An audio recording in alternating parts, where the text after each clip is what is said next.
Prepara las palomitas. Está a punto de empezar En Sincronía, el podcast hispanoamericano de traducción audiovisual, con Damián Santilli, Blanca Badía y Guillermo Parra.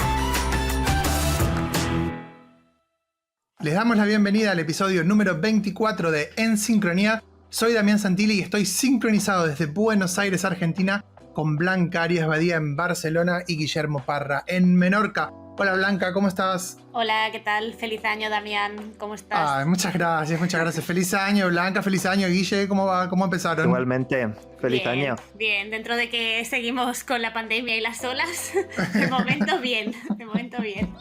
Sí, da la impresión de que estamos sorteando, al menos he sorteado y mi familia el virus y no sabemos en qué momento va a estallar ya y todo el mundo lo pillará, pero de momento... A lo mejor ya cuando esto se escuche ya serás positivo. Hay que ir con mucho cuidadito con estas informaciones. ¿Quién sabe? Sí. Como dicen por ahí, que esto de empezar el año en positivo tiene otro significado muy diferente, ¿no? Claro, es verdad. Sí. Y espero que no hayáis trabajado tampoco todas las navidades. Yo me he pillado unos pocos días libres. Yo también. Yo por suerte tomé las últimas 2 semanas porque lo necesitaba, trabajé muy poco, pero bueno, fue un año demoledor en todo sentido, así que ahora estamos empezando un poco mejor este año. Como siempre, antes de avanzar, tenemos que hablarles de nuestro patrocinador, la mejor herramienta en línea para creación, traducción y edición de subtítulos y de closed captions para todos los idiomas. Tiene una interfaz web muy intuitiva y fácil de usar que nos permite trabajar como profesionales de la manera más sencilla. Pueden ingresar en el sitio web una.net y probar el software gratis durante 4 semanas. No se pierdan la posibilidad de usarlo durante 4 semanas gratis para mejorar su productividad y empezar a trabajar como profesionales hoy mismo.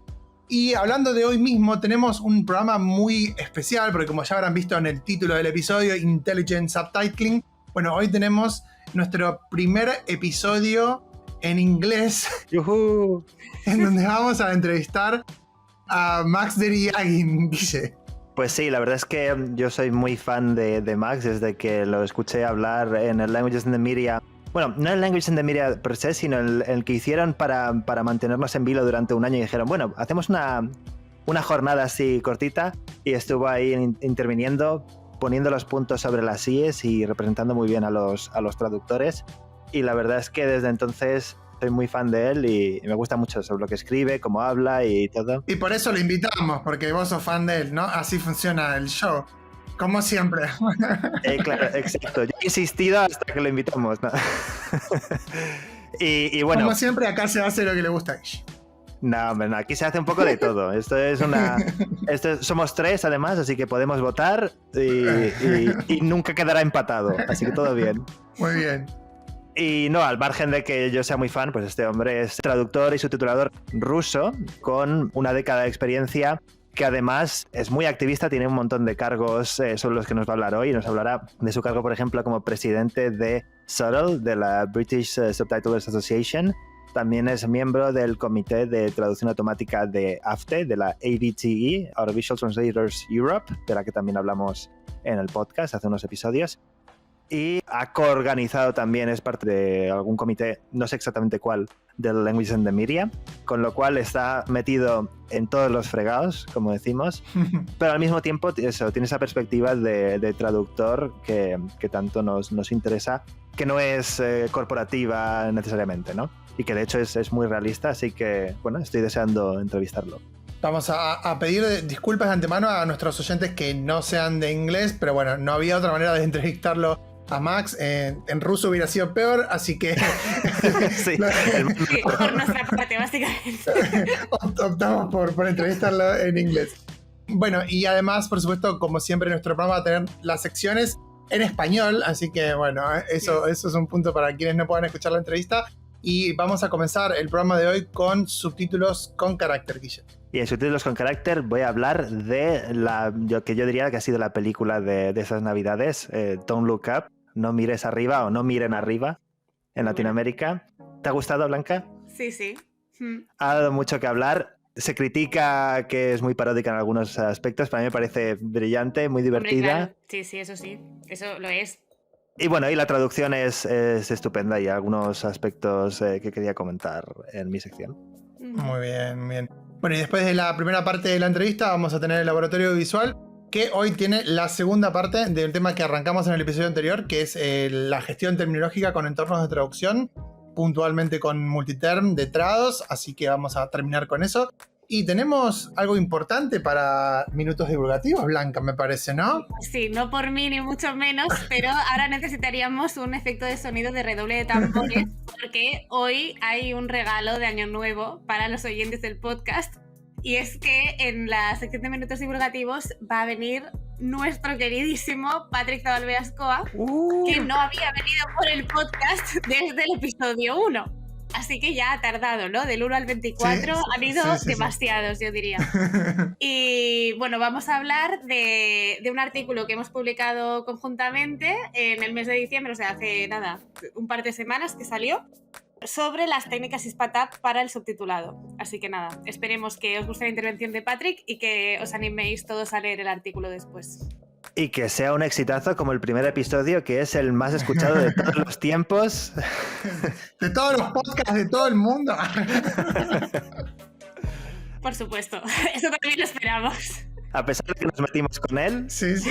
Creo que ese fue el motivo principal por el cual todo el mundo lo escucha, ese episodio. Bueno, así que hay motivos de sobra para quedarse sincronizados con nosotros en el episodio de hoy. Así que ya vamos a comenzar con los subtítulos con carácter.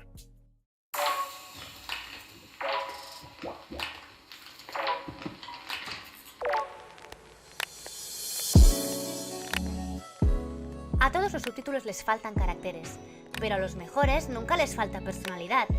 ¿Qué los hace tan especiales? Quédate y descúbrelo con Guillermo Parra. Bienvenido a Subtítulos con carácter. Saludos, curiosos y amantes de los subtítulos. Hoy os voy a hablar del que ha sido el fenómeno de estas navidades, que seguramente ni os tendría que decir el título, pero bueno, es Don't Look Up, la película No mires arriba o No miren arriba en Latinoamérica. Película dirigida por Adam McKay, que se ha estrenado en Netflix y que tiene tantos seguidores como detractores. En mi caso yo soy un seguidor y de hecho también soy un seguidor, un fan de las traducciones porque están muy bien, tanto la de Latinoamérica como la de España. Sin entrar en territorio de spoilers, sí que diré que la película trata sobre dos astrónomos que identifican un cometa que se dirige hacia la Tierra, tipo Armageddon, y tienen que avisar al mundo para evitar que se produzca una catástrofe. Y esto los lleva a un talk show, a un programa de máxima audiencia donde tienen que dar la fatídica noticia. Y el personaje de Leonardo DiCaprio está particularmente nervioso, con lo cual empieza a recitar un trabalenguas. 11 benevolent elephants, 11 benevolent elephants. La cuestión es que este fenómeno es puramente formal, con lo cual no se puede traducir tal cual. Debían buscar un trabalenguas que funcionara en español.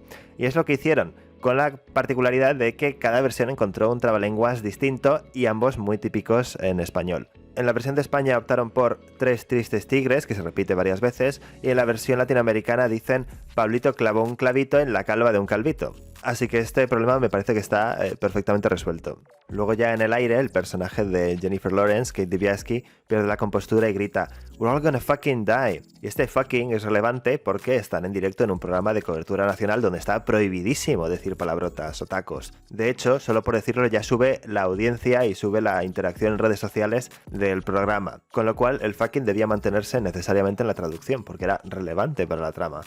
Y es lo que se ha hecho en ambas versiones. En la versión de España se dice que vamos a morir, joder. Y en la versión latinoamericana me sorprendió gratamente con un nos vamos a morir todos, puta madre. Que no puedo juzgar hasta qué punto se diría o no se diría, pero desde luego lo importante es el choque aquí con la palabrota que no debería haber usado. Las reacciones en redes sociales nos hacen esperar y una de las cosas que llaman al personaje de DiCaprio es AILF, ¿no? Parecido a MILF, pero con astrónomo. Astronomer I'd like to fuck.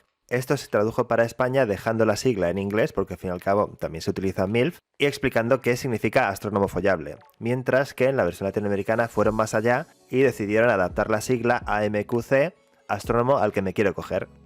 Al margen de este caso puntual, sí que he notado una tendencia hacia la adaptación en la versión de España, mientras que en la versión de Latinoamérica se dejaban muchos referentes como en inglés. Por poner un ejemplo, el hijo de DiCaprio dice que ha sacado un 172 en su LSAT, en su examen de acceso a la universidad, y esta nota se deja tal cual en la versión latinoamericana, lo cual no creo que sea del todo informativo para un espectador hispanohablante que no sabe que en los LSAT se puede sacar una nota máxima de 180 puntos, ¿no? Como esto también es demasiado complejo para explicitarlo en mitad de la película, en la versión de España lo que se hizo es decir que ha sacado notaza, una muy buena nota, en la selectividad, que sería el examen de acceso a la universidad en España. Por poner otro ejemplo, los personajes hablan por videoconferencia a través de una aplicación que se llama Mac, que sería una especie de FaceTime, solo que no pueden mencionar marcas, y en la versión de España esto se tradujo como Geto, ¿no? En referencia a careto o cara. Y hay muchísimos detalles más que me gustaría comentar, pero que no caben en 4 minutos, así que os recomiendo que veáis la película, que os fijéis en el personaje de Jonah Hill, que tiene una forma muy particular de hablar, y que escuchéis la canción paródica de Ariana Grande, que es muy divertida y además está muy bien subtitulada. Y aquí lo dejamos por hoy. Como siempre, recordad que si queréis seguir al tanto de novedades en subtitulación, podéis seguirme tanto en Twitter como en Instagram y estar atentos al hashtag subtítulos con carácter. Gracias por escuchar y hasta el próximo episodio.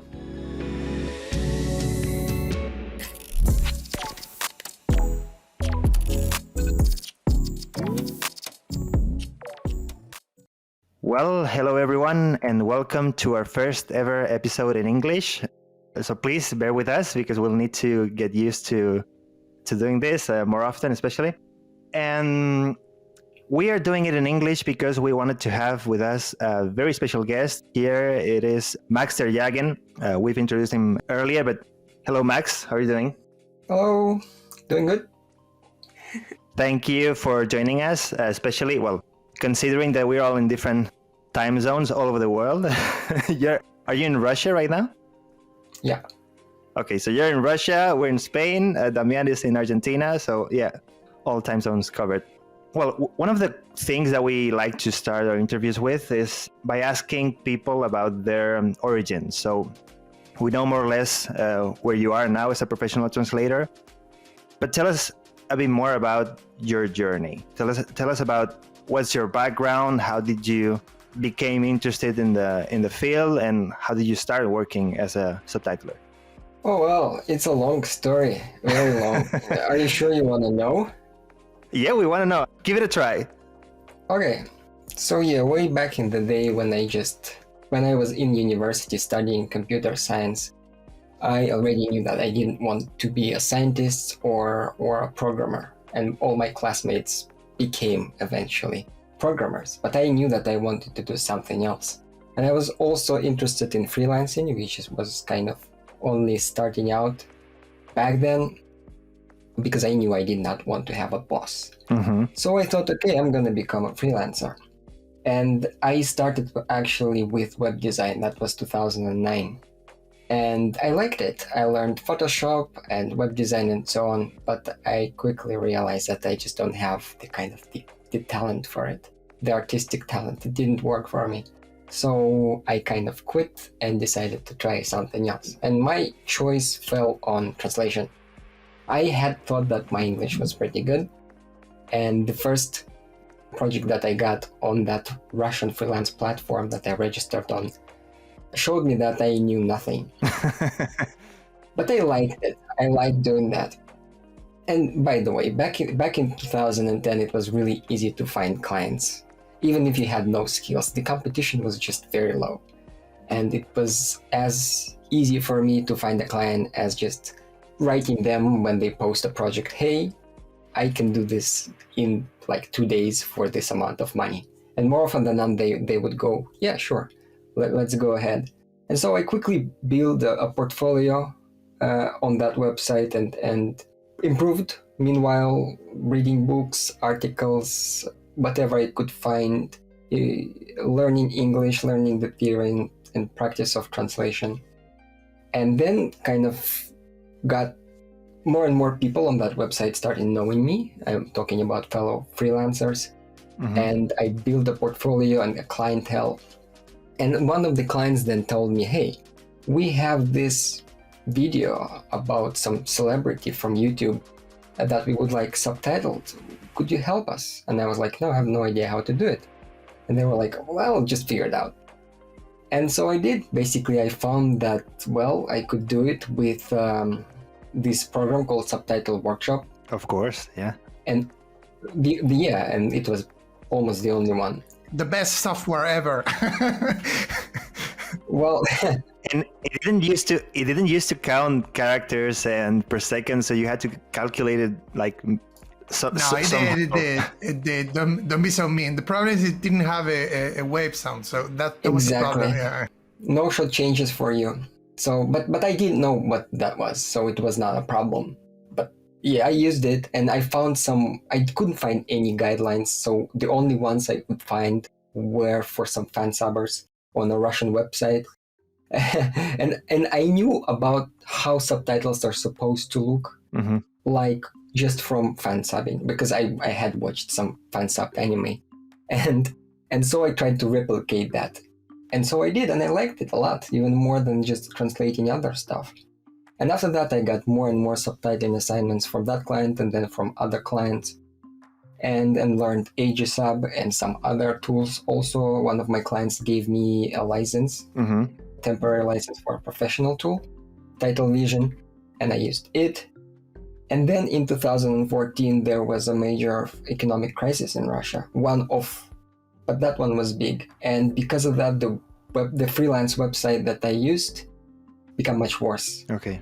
And the clients it was more difficult now to find jobs, and the jobs that you could find paid less. And I decided to make this executive decision to just leave the Russian market and try my luck internationally on these international platforms, like Odesk, Elance, which are now Upwork, and so on. And yeah, I quickly realized that the competition was much higher. I had to figure something out, and so I changed basically my CV, all of my profiles, and so on. I had to kind of pivot to become attractive to these new clients. But eventually I found some clients who wanted to work with me, but I still was a generalist. I translated everything. Comic books, web articles, and so on. Just literally everything, even songs. And then came a point where I read somewhere online that if you want to go further in your career, you have to specialize. Makes sense.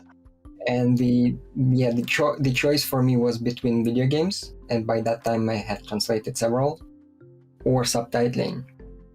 And I chose subtitling eventually because, with video games, you more often than not, you don't see the game. You just see an Excel file with thousands of lines, and that's it. But with subtitling, you see the video.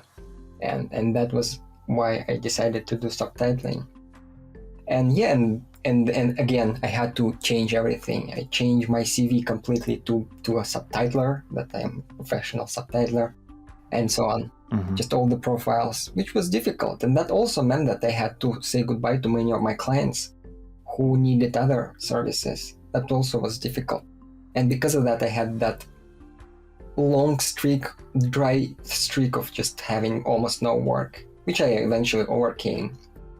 And then I think it was in 2015 that I started testing professional tools. I decided, hey, if I want to be serious about being a professional subtitler, I need to purchase a professional tool, which is expensive, but something you have to do. So I started researching these tools, and somehow I became a beta tester for Easy Titles. Oh, interesting. They kind of liked my initial feedback that I gave them after testing their trial version of their program. And I did provide them with that feedback, and eventually they were grateful and gave me a lifetime license for their program, which I still have. Wow, that's amazing! Yeah, the first one in Russia, actually, and that probably marked the beginning of my professional career. That now I am an actual professional subtitler that has this software that has several years of subtitling behind my back or under my belt. I like that idea that you became a professional translator when acquiring professional software. At least in my mind, that was the case. No, but I think that many students or even translators who got their degrees, they don't realize that having professional software is a big part of being a professional. So I think that's a good idea to have in mind. Oh, it's definitely, it helps a lot with direct clients. LSPs don't care about that. Yeah. But when you have corporate clients or studios or something like that, they need you to have professional software. no way around it, and it's just a good thing. But you have to understand that in Russia, back in the day, at that time, we had no courses on subtitling at all. Zero. University level or other. Now we have a couple. But the only path to becoming a professional subtitler was through self-education. Just that. Mm-hmm. And so that's what I did. I think it's amazing that you were inspired by fansubbing, which we sometimes underestimate, right? Yeah, it's one of these inspirations that you would have. Where else would you see it? Because Russia is not a subtitling country still, and definitely wasn't 10 years ago, 12 years ago. We are a dubbing country, and we don't have much of professional subtitling even now, and we have had almost none of it back in the day. So fansubbing was pretty much the only way to even know that subtitles are a thing. So interesting. And then I kind of, created profiles on LinkedIn and other platforms, and then I got noticed by Nordisk Undertext, which is now Plint. Mm-hmm. Yeah. And they were like, hey, we need you, come join. The Netflix vendor, yeah. Yeah. And I started doing QC for Netflix content. And then found some more clients who are willing to pay even more, and so on. And basically that's the origin story.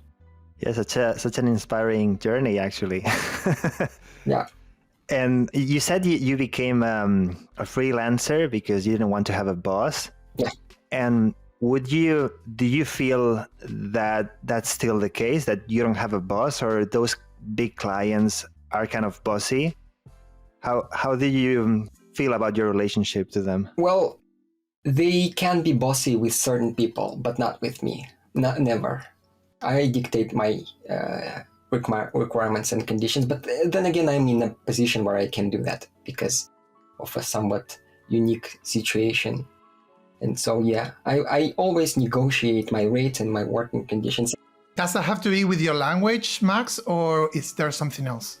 It's just me having so much exposure and kind of power in the industry, in the sense that people just don't want to be on my bad side ever.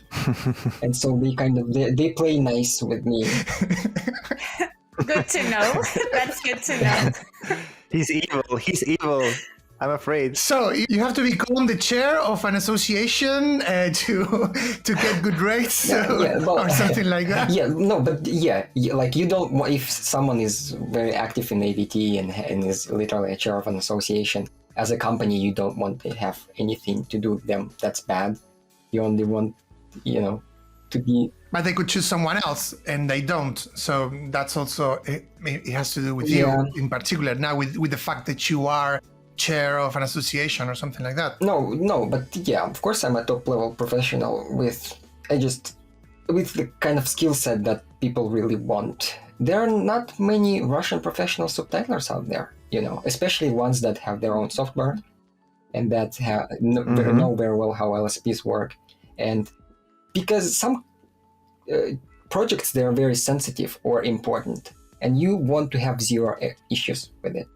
Maybe it is related to like LGBTQ, that community, or neurodivergent people, or it's just a very high-profile show by a famous filmmaker or something like that, or just a project that has huge projections, financial projections, as far as box office. And you want to have the people that will give you top quality. And then there isn't much choice there as far as my language pair.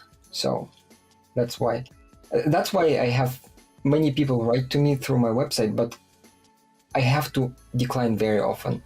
And then when I don't decline, I just recommend my colleagues to those clients. Like, hey, you can hire this guy or that person, woman. And you said there is not a very large offer in Russian still to get training in subtitling. So this hasn't changed much then. We do have a couple of university courses now. Yeah, at least that. But just a couple seems rather, not much. For a country like Russia. for a country like Russia, right? It is what it is. I would say. I don't know. Yeah. Yeah. Mm-hmm. What do you think? Is that a positive symptom, or because to me it looks rather negative that there is only a couple of courses? No, but it's growing. The scene definitely it's gotten better in the last several years, thanks to some people, and not me, by the way. I have very little to do with. You don't teach. Yeah, I don't teach, definitely. Okay, in relation to this, you've mentioned in past interviews in other contexts that there's kind of an epidemic affecting the industry. People talk about the talent crunch, about having like translator shortage, like you mentioned, burnout. What would you say is the source to this, and how can we fight it? Well, the source, I don't know. Definitely, these things are connected, and what's happened is big companies, they see that they cannot attract any more translators with the rates that they offer, and so they say, oh, there's a translator shortage, and then what they do is they try to squeeze more juice out of the translators that they already have, and sometimes ask us to work faster, or they just give us all this additional stuff that we have to do. Admin stuff, like glossary management, for instance, when it comes to KNPs, they are called now, or parts of other teams' work. For example, adding forced narratives, which is something that the dubbing team is supposed to be doing, but no, we are given to do this. And then when it comes to proofreading, now we have to not only improve the file that we're given, but also assess its quality, it's called quality control. Yeah, you have to flag, exactly. And we're given all these new responsibilities all the time that other people are supposed to be doing, and our rates are not improving. They're going, they're decreasing. Exactly, but that means that effectively you're making less money per hour because you have to do all this stuff that is not paid for, and of course that means you have to work more to pay your bills, and that leads to burnout. One of the things that does. So definitely there is a source and a connection. And what can we do about it? Well, same as all, what can we do? Just make sure that all these things are talked about and are visible. That. Max, do you think that some translators enjoy being burnt out? Because I don't usually see that as I mean, not all translators are complaining about that. Some people like to share on Instagram that they're working on a Saturday, on a Sunday. Some don't share it, but do work on Sunday or on a Saturday. Do you think that? You mean the workaholics?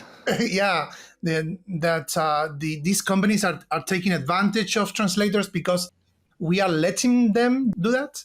Absolutely. I've seen this. Some companies they're painting themselves as nice and ethical, and they kind of manage to bullshit and delude the translators into this thinking way of thinking that, hey, actually we're having it nice here, whereas in fact they aren't. And I think this liking burning out and overwork it's a thing that will not last long. At a certain point you realize that this is not normal. This is not how it's supposed to be. That you work long hours and you work on weekends and sometimes even during your vacation just to meet the deadline. Surely that's not good for your mental health. But some people just don't realize that, and that's why it's important for us workers associations to spread the word that, hey, this is actually, but this is not unique to our profession, to be honest. I mean, we all know about Amazon warehouse workers, for instance, being underpaid and overworked.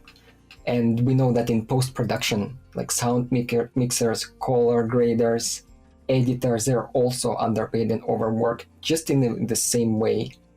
You might have heard about this thing that happened in Hollywood, that their union of film workers had this ultimatum that union has like 150,000 people that they represent. And they said that they're not going to work unless their conditions are met. because they also felt underpaid and overworked and stressed out. And actually they want, hopefully something like this might happen in Europe within our profession too.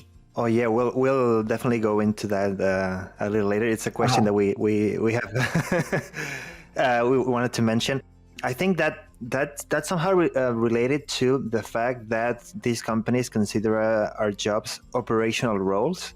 Because I read an interview where Netflix CEO Reed Hastings compared us to ice cream scoopers. He said that there's a limit to the value that an ice cream scooper can provide to your business, and that you can just pay an average salary, which in many cases is not an average, is below average, and that's enough. And so would you say that there's something we can do individually or collectively to change that perception, or is that something that needs to be imposed somehow? Both. Yeah, I think both. But I've talked to a fair few C-suite people, and yeah, they often really don't know what localization in our industry involves, and how difficult it is, and how broad of a skill set you're supposed to have to be able to provide high quality as a subtitler or dubbing translator or audio describer. Yeah, there's definitely a lack of this. Part of it, of course, is that they don't care, and part of it is they don't know. And they're not caring, we cannot change, but they are not knowing, we can. And that's basically our job, to try and spread the message. How? Through social media posts, through giving interviews to newspapers, through being more active as associations and so on, going to industry events. And yeah, so part of it is that. And then of course we have to work with the governments because that's probably the biggest source of change. Yeah, we probably will talk about this later, I guess. Yes, we will. Do you have any ideas, Max, for translators individually? Because here, for instance, in Argentina, we do have a very large association, but it's not a audiovisual association. We have sworn translators here in Argentina, so the largest organization here is a sworn translators association. But there are many subtitlers and dubbers, and you call it here in Argentina and Latin America. They are very active on social media. So do you think that besides the organizational part that we'll talk about later, is there something that we can do in addition to criticizing subtitles on Twitter or something like that? No, well, first of all, you do have now Panavat in South America, and just, you know what that is, right? Panavat. Yeah. So for the whole Americas, the South, Central, and North. Yeah. Yeah, and I definitely think that you should try and organize together across countries if possible. But yeah, on an individual level, look, I've seen people write individual posts on LinkedIn that made a tangible difference. And by attracting, attention from C-suite people and from really high government officials and people like vice presidents of companies and clients too, all that takes is just literally one post on LinkedIn that is just well written and well shared. So social media is a very powerful tool. Don't underestimate it. If you do it right, you can reach the right people. And if you're proactive and actually talk to those people at industry events, then you can go even further. I think what else can you do individually, really, other than share the message? I don't know. Mm-hmm. And especially, not just complain about things, but also try to analyze the situation and to provide an overview of what the problem is and the possible solution, I guess. Look, it's pretty difficult to know as one person how things work on the industry side. We know how subtitling works from our point of view, but how it works from an LSP's point of view or a streaming company's point of view, well, it's pretty complicated, I have to tell you. And I also had a slightly naive view of this a couple of years ago, but after talking to those people, it's pretty complicated. And yeah, so it's better to organize, though, if you want to do that. Yeah, definitely. This is connected because in Spain we did organize. We have a TRAE, and we actually started a controversy across the internet in different countries. And I'm sure like you must have heard something from the AVTE regarding machine translation and how it was being used in different TV shows. Obviously, it went viral because of the Squid Games, but it wasn't just about the Squid Games. Yeah.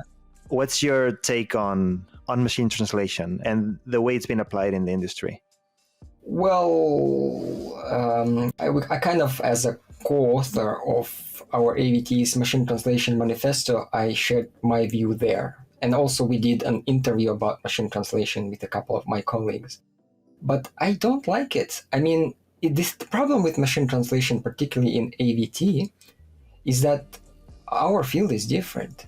I've heard that MT, the current iteration, neural machine translation, the best engines can provide really good quality for instance, legal translation, or some types of technical translation, or even video game translation, not for dialogues, but for other stuff. But in AVT, it's just, you can't do that for several reasons. First of all, because of the reading speed thing. Like, how do you teach a machine translation engine to translate concisely to a particular number of characters per second? How do you teach it to take into account the sound and the image and not just the text? The current ones, they don't know how to do that. How do you teach it to segment intelligently? Well, I don't know. And also in AVT dialogues, or the text is usually more colloquial with slang and whatnot. And also, again, machine translation is not particularly good with that, it seems, particularly in some language pairs. So it doesn't provide as good quality as some companies, and particularly those who work on developing such engines, claim. Those claims are exaggerated. And so, yeah, my view is, I think generally MT has promise. It's improving, and maybe in the future it will be a good tool. But I am in favor not of post-editing that machine translation, but rather this concept of augmented translation, where you're not asked to post-edit, but just you're given MT as one of the tools that you can use or not use. It's up to you, along with many other tools, whatever they are. We actually list them in that manifesto. And then it's up to you. If the project at hand is good for MT, you can use it. If not, not. So you're augmented by all this technology, and I think it's much nicer. Would you say that the reason why we're not already doing augmented translation and we're focused on post-editing is basically because companies don't care so much about our efficiency, but more about getting a bigger piece of the cake? Oh yeah, of course. I think they know. And if they don't, it's like, what are you even doing? But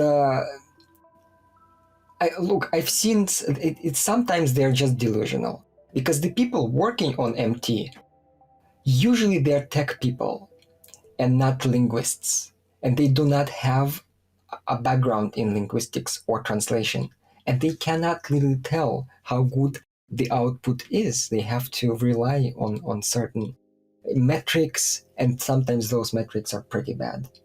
Like, I've seen examples of that, when they think, hey, look, our MT is really good, and then you download the trial of their stuff or use it on the cloud, and it's terrible. It's unusable.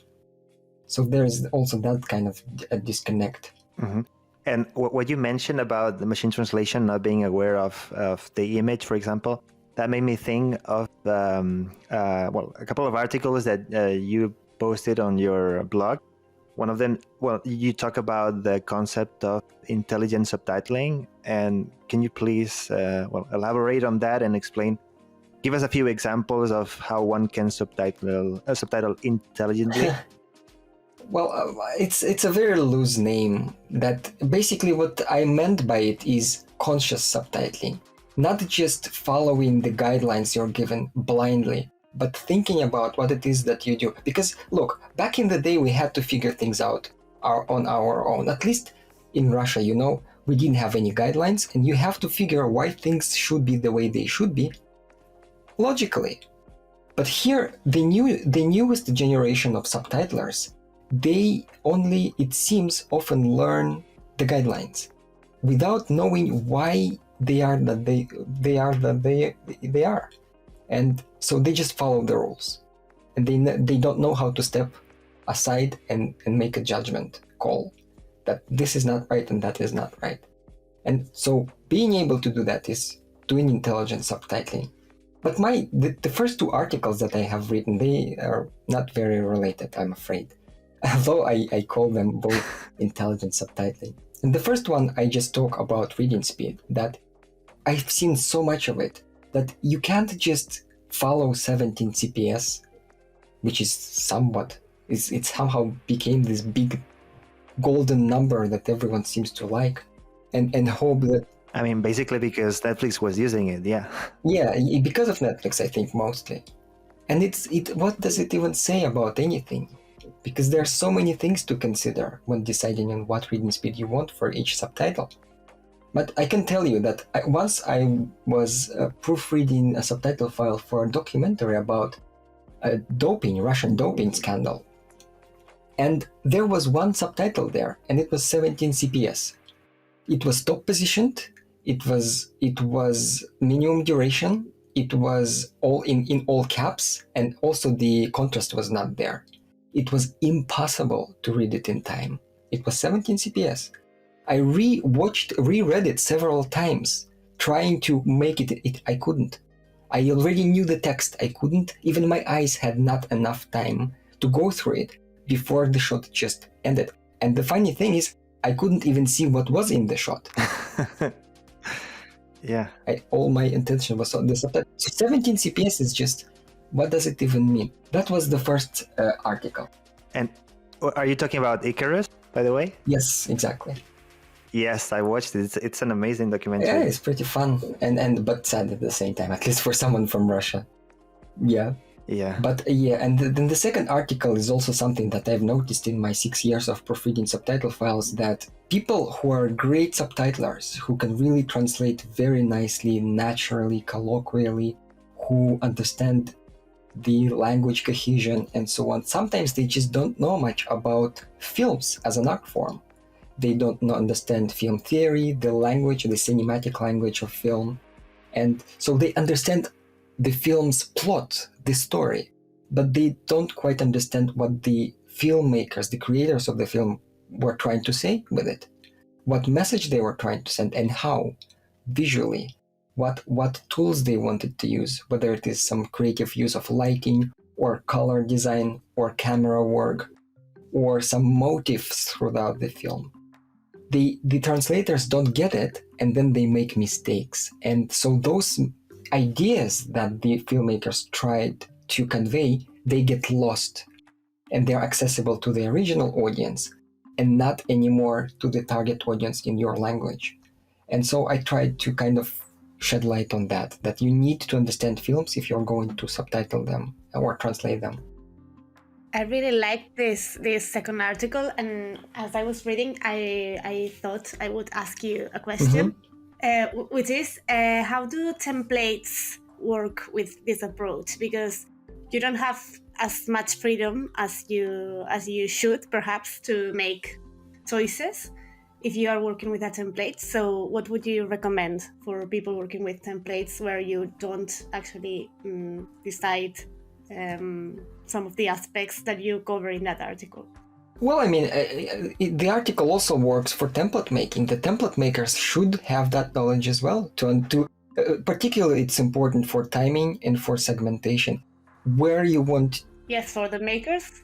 I mean, if you're making the template, then for sure your article is perfect. But if you're given one and you cannot make many changes to what has been given to you? Well, I've been vocally against locked templates where you're not allowed to change the time codes. Okay, that was my point. And that's just, Okay. Not much you can do. It's just a failure of the workflow. I simply Exactly, think that okay. templates should be unlocked, that you as a translator should be able to change the segmentation and the time codes. And if you can't, it's just terrible. Exactly. Thanks. You can't even talk about intelligent subtitling if you're not if you don't have access to like half of it. What can you do? Mhm. I think that the old companies are trying to streamline the process, like we are machines of that. I think it's very valid what you said about having, because I see that here in Latin America as well, that having translators who only follow the rules and take. I mean, it's amazing to me how the guidelines posted by Netflix are even more important than 20 or 30 years of people writing about subtitling and all that. So I think it's crazy, but I think that's also a problem with the teaching process. I know that you are not involved with that, but I've seen many courses and all that. The only thing they do is they take Netflix guidelines and teach people that.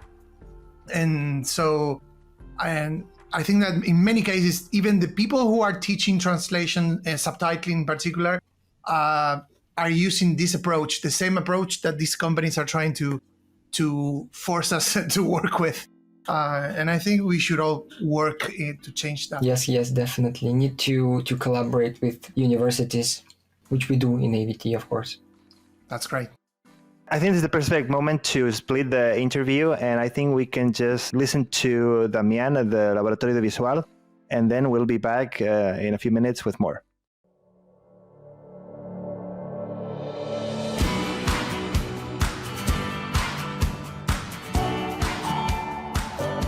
Cámaras y computadoras listas. Llegó el momento de experimentar. Entremos en el Laboratorio Audiovisual con Damián Santilli. Les doy la bienvenida al Laboratorio Audiovisual número 24. Hoy vamos a tener la segunda parte de cómo usar Multiterm Desktop, el gestor de terminología del paquete de Trados Studio, para crear glosarios que nos sirvan para nuestros proyectos de subtitulado, doblaje y más. A modo de recordatorio, les cuento que Multiterm Desktop es una herramienta independiente dentro del paquete de Trados Studio y, como está diseñada para trabajar en conjunto con la herramienta principal, no comprueba licencia, por lo que podemos descargar la versión de prueba en nuestras computadoras y usarla para siempre. Eso sí, cuando queramos traducir subtítulos o guiones con Trados Studio, tendremos que adquirir la herramienta completa para poder usar nuestros glosarios creados en Multiterm. Pero mientras tanto, podemos usar Multiterm para crear glosarios y traducir en cualquier otra herramienta de subtitulado o doblaje que estemos usando. En el laboratorio anterior nos dispusimos a crear un glosario sobre El Señor de los Anillos. Usamos la opción Crear base de datos terminológica, le pusimos de nombre LOTR y elegimos un lugar donde guardarla. En el asistente que nos apareció usamos la opción Crear nueva definición de base de datos terminológica desde cero para definir qué componentes tendrá el glosario además de los idiomas. Luego repetimos el nombre, elegimos los dos idiomas, en mi caso inglés y español, y cargamos lo que estos programas llaman campos descriptivos, es decir, todos los campos de información adicional para enriquecer el glosario. Para el caso de El Señor de los Anillos optamos por los campos imágenes y videos, definición e información adicional. Luego definimos las propiedades del campo imágenes y videos como archivo multimedia para que nos permita cargar distintos formatos multimedia. En el último paso, el 5, definimos la ubicación de los campos descriptivos, es decir, dónde queremos que se ubiquen cuando vamos agregando términos al glosario. Normalmente, imágenes y videos iría por encima del término, o sea, a nivel de entrada, y definición e información adicional a nivel de término. Una vez que hicimos esto, ya podemos cargar las entradas. En un glosario sobre El Señor de los Anillos, lo primero sería cargar información sobre los personajes, no solo para tener los nombres, sino para cargar datos que sean relevantes. Por ejemplo, vamos a crear una entrada para Gandalf el Gris. En el submenú Edición hacemos clic en la opción Añadir nueva para cargar una entrada. Al hacerlo, nos aparecerán los campos de idioma. Hacemos clic en Añadir término para inglés y colocamos allí Gandalf the Grey. Luego hacemos clic en Añadir término para español y colocamos Gandalf el Gris. Podemos luego hacer una entrada para Gandalf the White o bien cargar todos los nombres posibles para este personaje en esta misma entrada. Luego vamos a buscar una imagen o un video que nos sirva de este personaje e iremos al botón añadir campo que está por encima de todo, justo debajo del ID de entrada. Multiterm admite archivos multimedia en formatos MP3, WAV, MP4, GIF, PNG, JPG y muchos más. Podemos agregar toda la cantidad de archivos multimedia que queramos. Por último, vamos a cargar información en definición y en información adicional. Ambos campos están debajo de cada término en cada idioma. En definición, podemos poner, por ejemplo, la información que aparece en la Tolkienpedia. Gandalf es uno de los personajes principales, aparte de ser uno de los 5 Istari que fueron enviados para combatir a Sauron, siendo el último de ellos en llegar. Se le conocía de muchas maneras. Gandalf era el nombre que más se usaba. Mithrandir le llamaban los elfos y hombres de Gondor. Incanus entre los hombres del sur. Zarkun entre los enanos y Olorin en las tierras imperecederas, siendo este su nombre original. En información adicional podemos poner algunas frases célebres, tanto en inglés como en español. Por ejemplo, espera mi llegada con la primera luz del 5º día. Al alba, mira al este. La traducción en español de Look to my coming at first light on the 5th day. At dawn, look to the east. Las posibilidades con Multiterm son interminables y, sin dudas, esta herramienta nos ayudará a destacar si le sacamos provecho. Y hasta aquí llegamos con el Laboratorio Audiovisual de hoy. Pueden seguirme y ponerse en contacto en mi cuenta de Instagram, @tradugeek, o en Twitter en d_santilli. Hasta la próxima.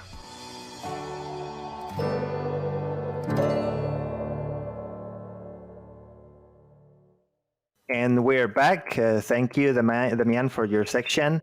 We want to talk now a little more about Max's activist side, because you've been very active in the industry. When did you decide to become an activist, and would you say that that goes hand in hand with the profession, or can you be a translator without being an activist at all? Is that a thing? Yeah, definitely you can just work, but it never was a choice for me. It just happened, you know. I never meant to become an activist.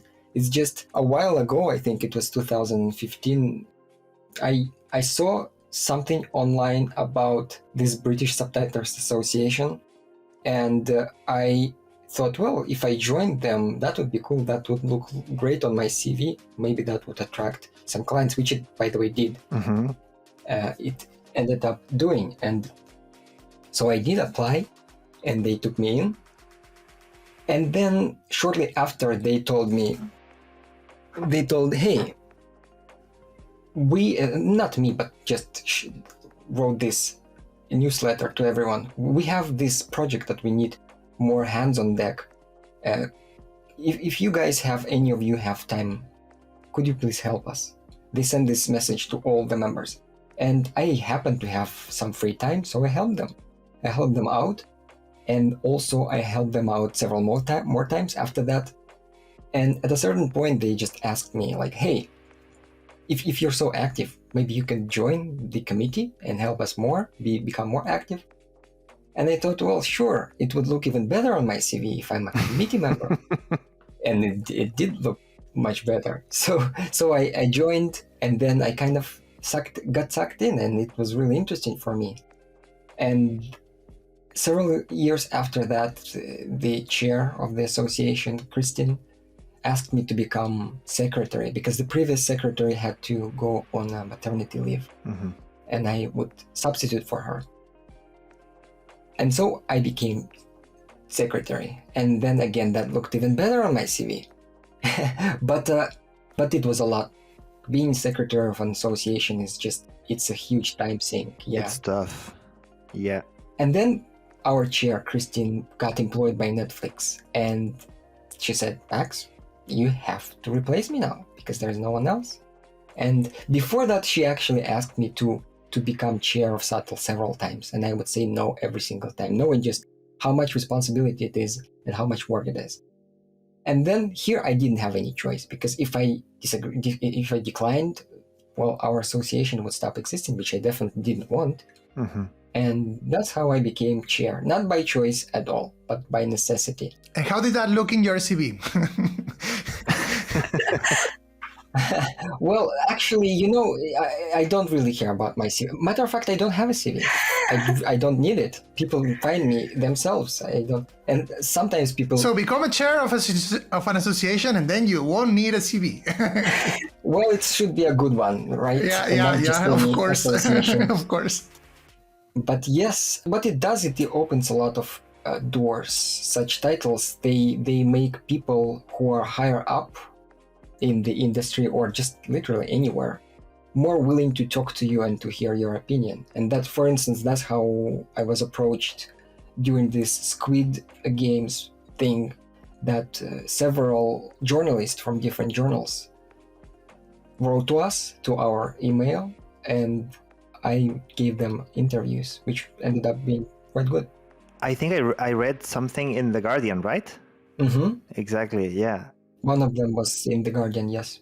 So I have two questions regarding this. So the first one is, have you ever met in person, being it in the UK and you being in Russia? No, I mean, we, of course, all of us met elsewhere at conferences in Berlin, in Stockholm, in Zagreb. I met with my AVT folks many times in Amsterdam for this industry event called, what's it called? IBC Expo. Mm-hmm. And we have our annual physical meetings. Of course, we didn't have one last year because of COVID. Yeah. But of course, I've met them many times. But I have never been physically in the UK. No. Oh, that's interesting. So there's no such thing in Russia, and do you think in the next few years you could build it, or is that something you have in mind? Absolutely not. One association is plenty for me. Having two, no, we do have something. We have our big Union of Translators of Russia, and they seem to be interested in creating a chapter for AVT, although they haven't. And we also have this Eurasian, what's it called? Eurasian League of Subtitlers, I think. Oh, it's a league. Wow. Wow, I would like to form a league. Sophisticated, yeah. That would look lovely in your CV. In your CV, yeah, for sure. No, they sound like great, but I think they have like 40 members, and that's just not many. So it's not a big of a league. No, exactly. We need to expand. Oh, that's really interesting. Well, in relation to this, so you said people can read the AVT manifesto. We'll definitely link it to this interview so that you don't have to explain the manifesto to us. But talk to us about your role at the AVT as well, and in Subtle as well. Well, as far as AVT, we have several working groups, and I'm just a member of several of them and co-founder too. So the industry working group, where we talk to people in the industry and reach some agreements sometimes. So for instance, we've managed to negotiate better rates for some people working for Ayuno SDI, for instance. We talk to people from Zoo Digital, from Deluxe, and so on. We have a machine translation working group, of course. We have a authors' rights working group. We have a film biz working group. And just I help out. I'm kind of a multi-instrumentalist in this respect, that I help everyone out a little bit. So I'm here and there. And at Subtle, well, I manage the whole thing. I make executive decisions regarding what our way forward is going to be, and I'm trying to build also working groups and make them somewhat autonomous so that they just do their thing and I don't have to micromanage them. And it's a work in progress, of course. At some point they'll have to invite you to the UK, right? Well, after the pandemic, of course I will go to the UK. I have to, at least once, to meet people. I have a lot of friends in the UK, and I've never been able to pay them a visit since the pandemic started. And you mentioned pay, so you managed to meet with those companies and to improve people's pay? Is that what you said? So, yeah, but probably not by much, I'm afraid, because these big companies, they don't want to pay more usually. Yeah, no, for sure. And that brings me to a topic that you already mentioned and at your latest interview with Sarah Hickey from Nimsi Insight. She mentioned a big renegotiation that we're all waiting to happen.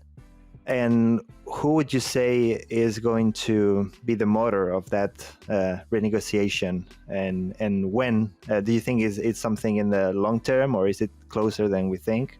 Tell us. Well, everyone has to be a part of it. I mean, if someone isn't, then we're not going anywhere. But it's a necessity.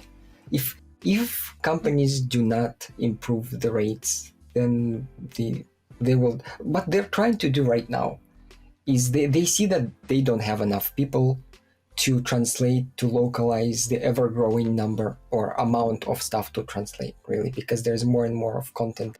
There are more streaming services every year. We have now not only Netflix, we have Amazon Video, Disney Plus, HBO, and so on, and some local ones across the countries. And there's just more and more and more and more stuff to translate, but the number of translators isn't growing as fast. And what they're trying to do is they're trying to bridge this gap by using technology. Mostly ASR, automatic speech recognition, and MT, of course. And so they think that they will fix that by improving their MT, but they can't, because you still need to have a post editor, one person there to do that. And so, okay, you used to have one person and you still have one person. So that simply is not going to work. And people, I see this everywhere, that people are becoming more and more burnt out, and they quit. They change the translation field, they completely quit translation, or they stop being freelancers and they become in-house translators. Not audiovisual, but for example, travel translators. And it's going to be worse and worse, and something has to happen. The working conditions have to improve, or it's just going to be a big bust. And yeah, so we need to first of all, again, visibility. We need to talk and just spreading awareness. We need to go to conferences, talk to people in the industry. We need to go to places like IBC and talk to companies, to corporate representatives. Another thing is legislation, of course, the government. We need to talk to those people, to the officials, and do something about it. We've actually done that in Europe, and you mentioned briefly that at the beginning of the interview, in the first part. How do you think the new legislation that the European Commission is proposing is going to affect the industry? Is that going to be as effective as we hope, or do you think there are limitations to it? You mean collective bargaining for self-employed? Yes, collective bargaining. Yes. Well, I don't really know. The thing is, I'm not part of the EU working group, so of course I know what they're doing, because we talk frequently, but I'm not very and you have to understand that I'm Russian, and when it comes to EU, the European government, I'm not very well aware of how things work there. So I don't know. Hopefully it will help, because right now the legislation is the only way out, I think, because companies, they don't care about us. They care about profits and their shareholders, it seems. Obviously, yeah. So I think from conversations I've had with people in the industry, like not translators, obviously, because they have a similar perspective, but they really think that big clients need to be made aware of, not of the difficulty of doing the work, because they don't really care that much about it, but about the impact that it has on their service and on their product to not have a proper localization. And actually that makes me think of the EGA, the Entertainment Globalization Association. They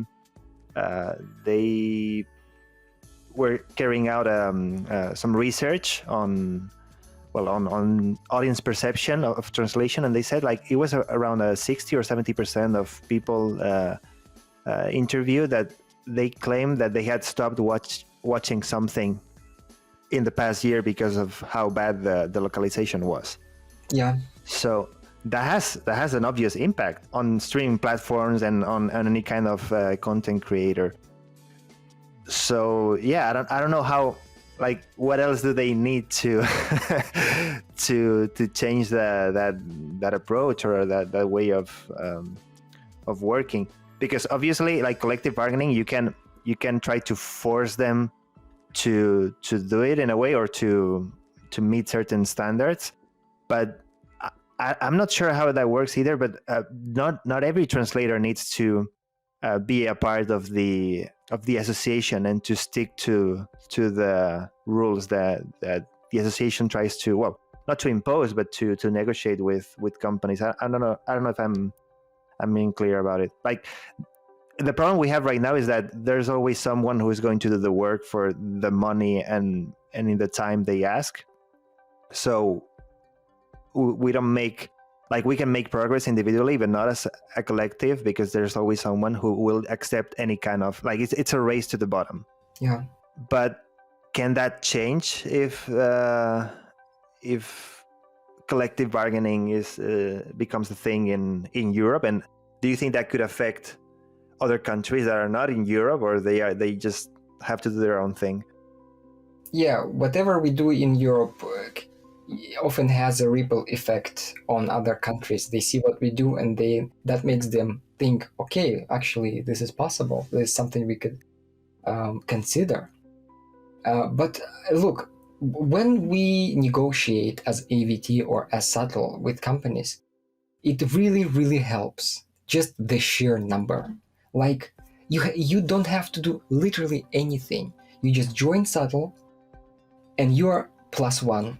Mm-hmm. And if we talk to, for instance, like IUNO SDI, and we tell them that we represent, say, 1,000 professionals, they will be much more willing to hear us and to change their ways to an extent than if we had like 50 people. I've seen this, and they sometimes ask us directly, how many people do you represent? And so this thinking that, well, associations are stupid and it's probably shouldn't. No, really, it really helps if everyone joins. It doesn't mean you shouldn't do anything individually, particularly if you have time. But yeah, please do join if you can. Can you talk about that, particularly in the case of Subtle? Can you tell us what's the cost of joining Subtle, if there's any cost, and if people can join from different parts of the world? I assume they do, because you're in Russia. But I think that it might be interesting for people here in Latin America. You can join from anywhere in the world. We accept not only subtitlers, by the way, but dubbing translators and audio describers as well. And we also have different membership categories. So for students, for professionals, for academics, and just supporter. So it's anyone who wants to support us financially. And so, like, you don't have to be based in the UK. And we have some benefits, of course. We have networking. We have our own Discord server called Subtle Chat, where people talk about all kinds of things, but not publicly.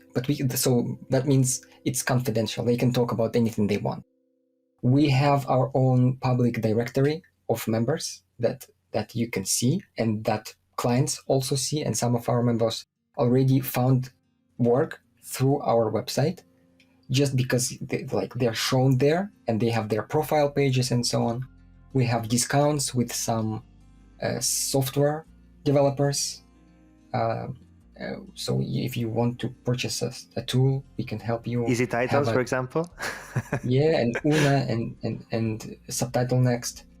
Oh yeah, and, Una is our sponsor, so we really have to encourage you to to get Una. Yeah, Una is great. One of the best, I think, cloud tools out there. Definitely. And yeah, and just be again. Look, it looks good on your CV if you're a member of a professional organization, particularly in some countries. So, and it's literally £20. Like, come on, it's 1 or 2 times to go to a cafe, and you pay that for a year of membership. Is it a lot? It's not. It's really not that much. Yeah. Yeah, I mean, we're all members of more than one organization, I would say, more than one association. We had someone from, someone like the president, the vice president of ISIS here in the podcast, and we joined ISIS after that. So I think we're joining Saddle after this also. Hopefully, we're going to be secretary of Saddle. At least I will be. Argentinian chapter. Argentinian chapter, yeah, why not? Sounds great. I've been a member of ISIS for I don't even know how many years now. That's good. That's great to hear, to encourage our listeners. And you mentioned at the beginning of the interview, you talked about having direct clients, which basically that's where you use easy titles, because most clients, most agencies nowadays, they have their own softwares and their own preferences. Can you talk a bit about how it is to work with direct clients, how to find them, how to negotiate with them, to educate them? Like any tips you can give us? Well, finding them is, I don't find anything. they come at you. People find me, so it's difficult for me to give advice here. Back in the day, I would just use freelance platforms. I think right now, what's it called? It used to be Odesk, and now it is Upwork. Oh, you mentioned Upwork, right? Yeah, Upwork is a great platform. Upwork, yes. It's good, and you can find direct clients there, or through word of mouth. Particularly, I just recently found a good client through one of my fellow subtle members, and so they just send me word. They know that I work from English to Russian and from Russian to English sometimes, and they help me out. And so, when the better networked you are, the more work you will get just through word of mouth, through connections. Because it's if you recommend a client, a good professional, then it's like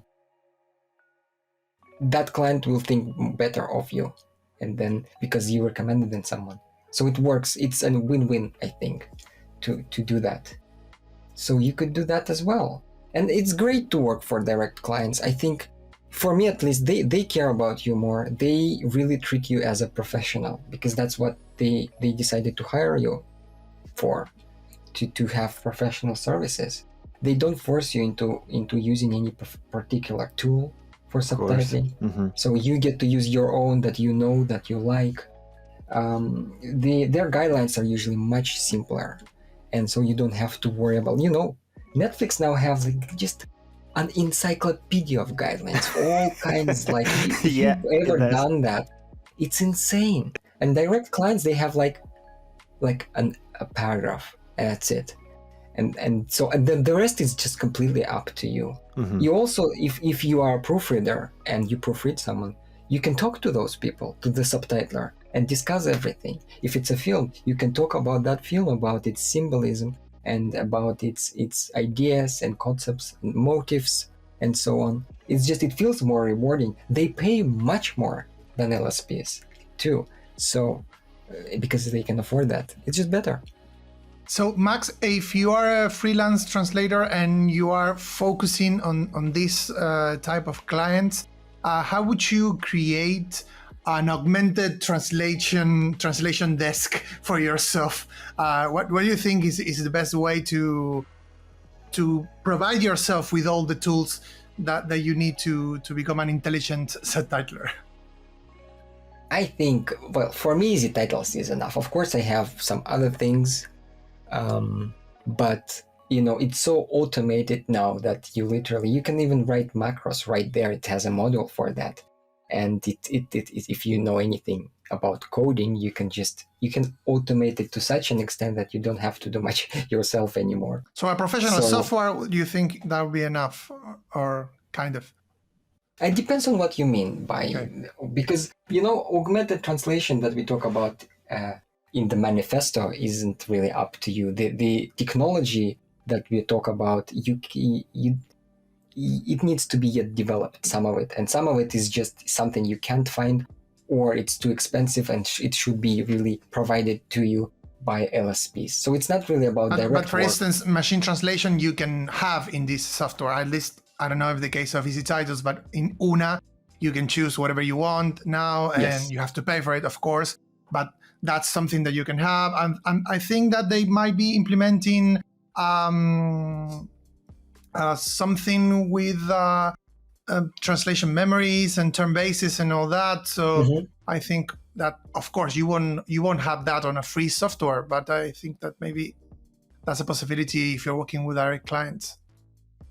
Yes. That's one of the things. But for instance, I use voice dictation with Dragon, right, for template making. But it's $500. How can I recommend that? Okay. Just for voice input, but it's really good. Yeah, but I think many of our listeners will be very interested in learning more examples like this, because I think that I'm a fan of technology. I've never studied coding or whatever, but I've been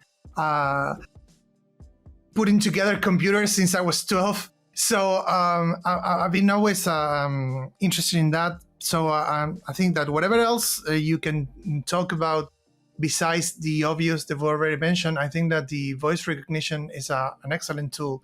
Is there something else that you use that you would like to talk about?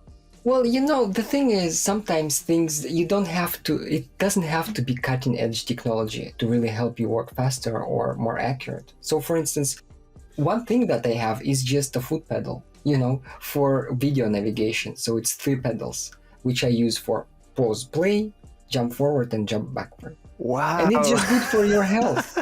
That You sounds work like your legs, And that's existed for years. Yeah, and yeah. You can just I do never that. thought of doing something like that. And it's Seriously. great. And so part of it is that. Part of it is I use Dragon for voice macros, so voice commands. So for instance, I will say something like merge for merging, split for splitting, or set in time, set out time, do this, do that. I've created a whole bunch of commands. And then I use another voice dictation tool, which is basically, it's Google Board. It's an app on my tablet, and that tablet is connected to the computer. And so on this tablet, I press this microphone icon, and I can voice dictate in Russian, because Dragon doesn't support Russian. And it's really good. And that's really gimmicky, but it works. And I also have an Elgato Stream Deck, which is like this kind of a keyboard where you can program buttons. And it's also really nice, and it helps me and saves a lot of time for me in work. So there are these things, but I don't know. You could use it. You could also use some next level cool keyboards with RGB and have different profiles for different projects. I used to have that. I had this Corsair keyboard, and it had different profiles for different clients and project types. And I would switch between them, and the lighting would change, and the different buttons would be highlighted in different colors. So, for instance, the cyan color would be responsible for timing, green would be for segmentation, purple would be for positioning, and so on. Because, I had a lot of clients, and they had different online tools, cloud tools, with different functionalities, and it was much easier to just switch mentally between guidelines and between possibilities of these tools by this visual change of the layout of your keyboard. Have you written about this, Max, somewhere? No, I don't know how useful it is. Yeah.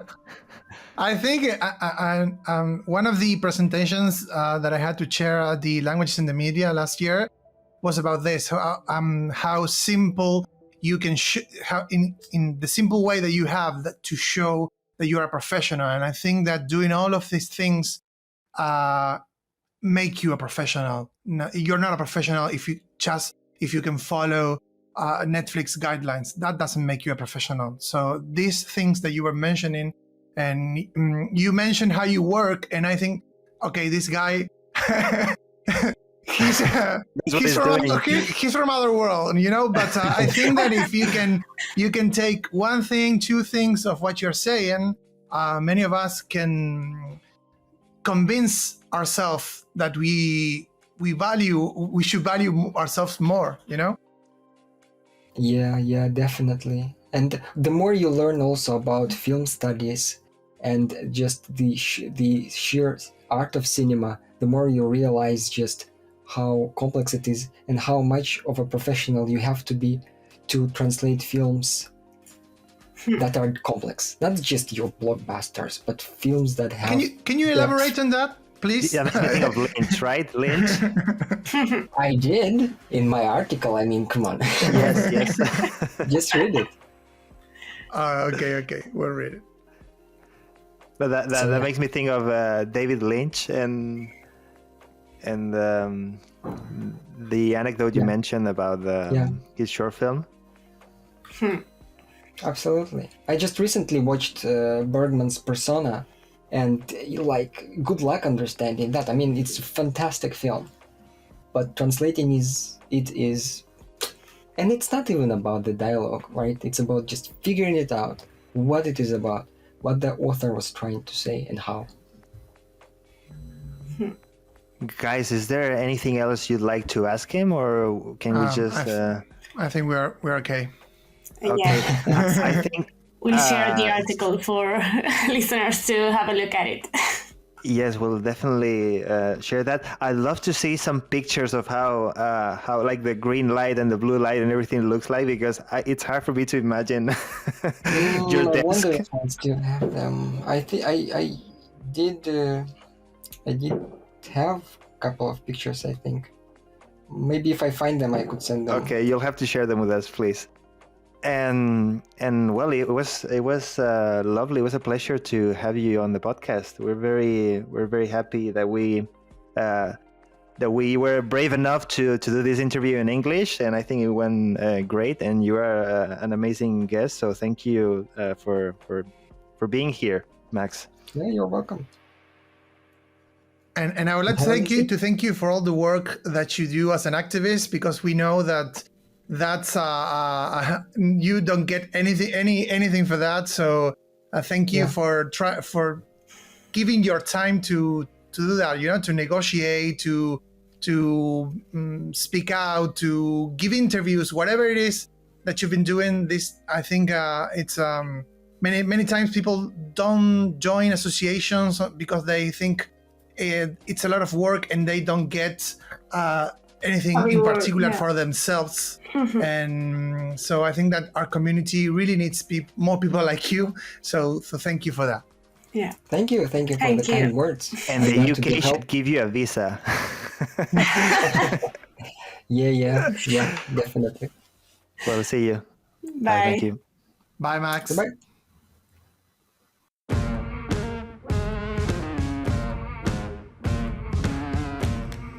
En este podcast no nos gusta que la investigación sobre traducción audiovisual y accesibilidad se quede guardada en un cajón. Empiezan los minutos divulgativos con Blanca Badía.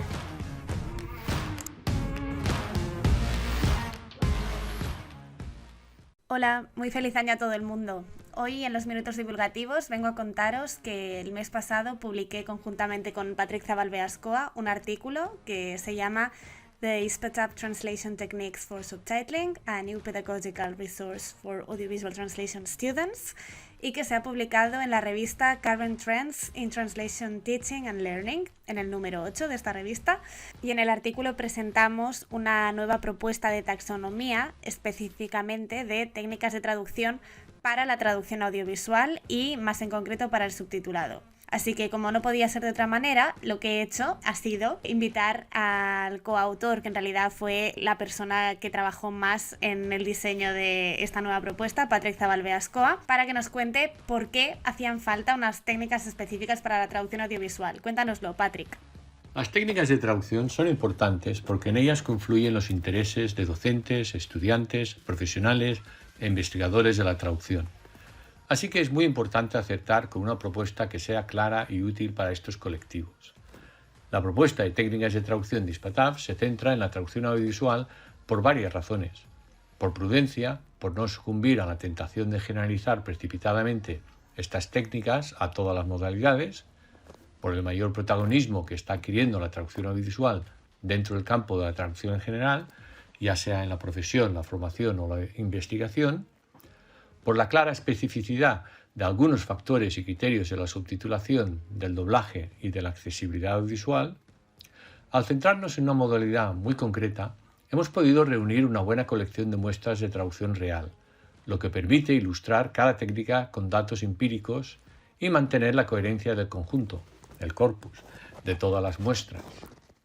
Además, la Asociación Hispatab está comprometida con la traducción audiovisual y desde ella nos llegó la demanda de que había entre docentes y estudiantes en poder disponer de más propuestas y reflexiones sobre las técnicas de traducción para el caso de la subtitulación, porque no era fácil ver la aplicación práctica o docente de la teoría tradicional para esta modalidad.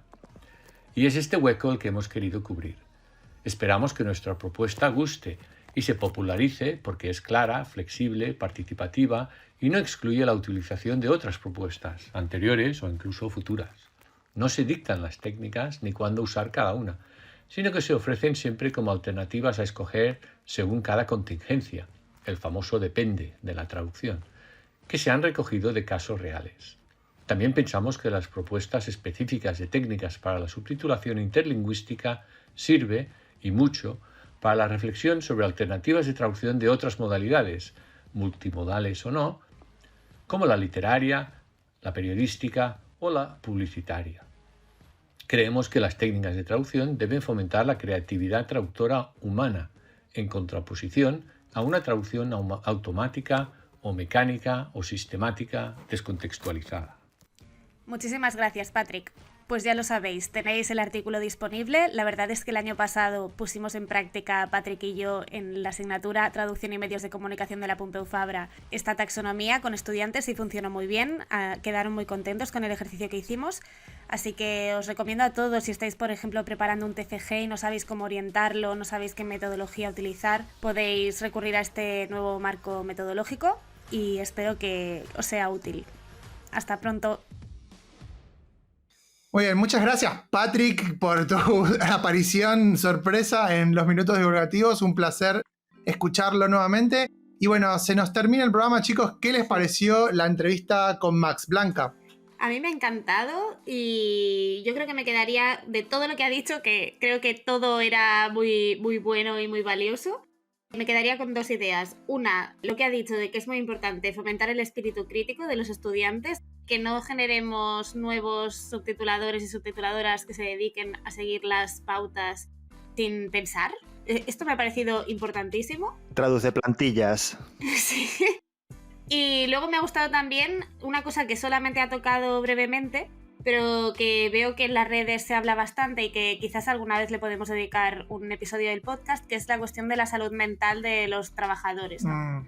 Y bueno, y de cómo conciliar la vida personal con el trabajo. Y ha dicho pues eso, ¿no? Que los clientes a veces se aprovechan de que nos quedamos sin vida personal para entregársela al trabajo. Así que estas dos cosas me han gustado especialmente, pero vaya, me ha encantado toda la entrevista y a ver si hacemos más en inglés, que esto nos permite hablar con más personas. ¿Guille? No, de nuevo, a mí también me ha encantado todo.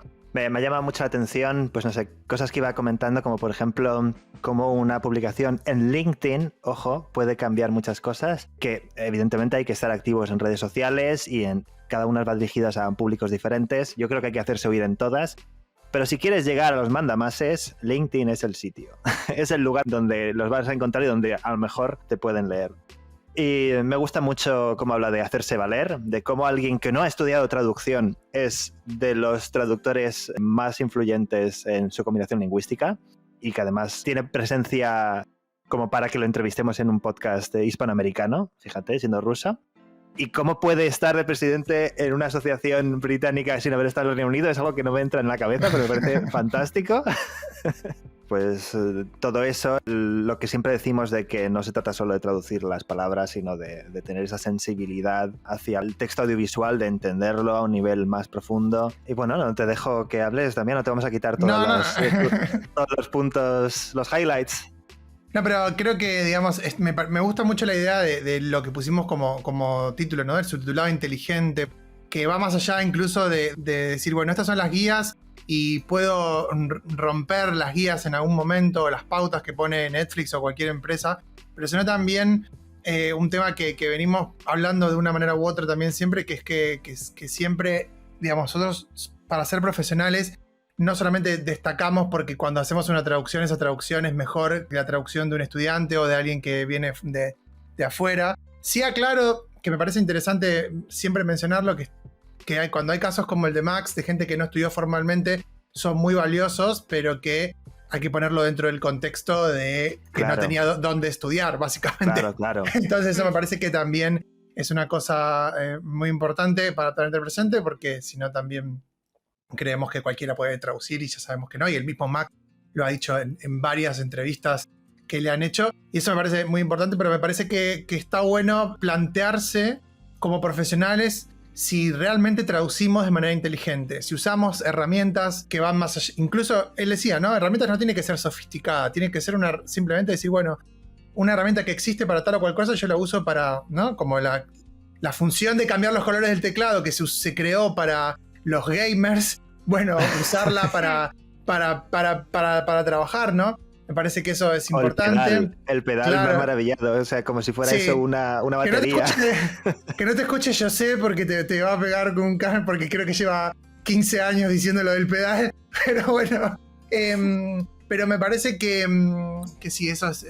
Creo que si nos sirve de algo este episodio es plantearnos un poquito más si subtitulamos o doblamos o enseñamos o traducimos de manera inteligente, y eso me parece que es importante. Y una última cosa que quería mencionar, es importante que en este episodio en particular vayáis a nuestro canal de YouTube y abráis la lista de enlaces, porque hemos mencionado un montón de referencias del manifiesto, las asociaciones, sus artículos y demás, que también podéis buscar por vuestra cuenta, pero os aconsejo que vayáis al canal de YouTube, porque ahí en el vídeo tendremos todos los enlaces bien ordenaditos para que podáis consultar lo que queráis. Sí, evidentemente es un episodio que tiene muchas ramificaciones y pueden también leer las técnicas hispatadas y aplicarlas los docentes que nos están escuchando del otro lado. Aplíquenlas para sus clases subtituladas porque son un lujo. Oh, gracias, Damián. Y hasta aquí llegamos con el episodio de hoy. Recuerden visitar a nuestro patrocinador Una en su sitio web una.net y registrarse para las 4 semanas de prueba gratuitas. Recuerden también que pueden encontrar toda la información del podcast en nuestro sitio web www.ensincroniapodcast.com y también en YouTube, y que nos pueden encontrar a nosotros tres en LinkedIn, Twitter e Instagram. Hasta la próxima.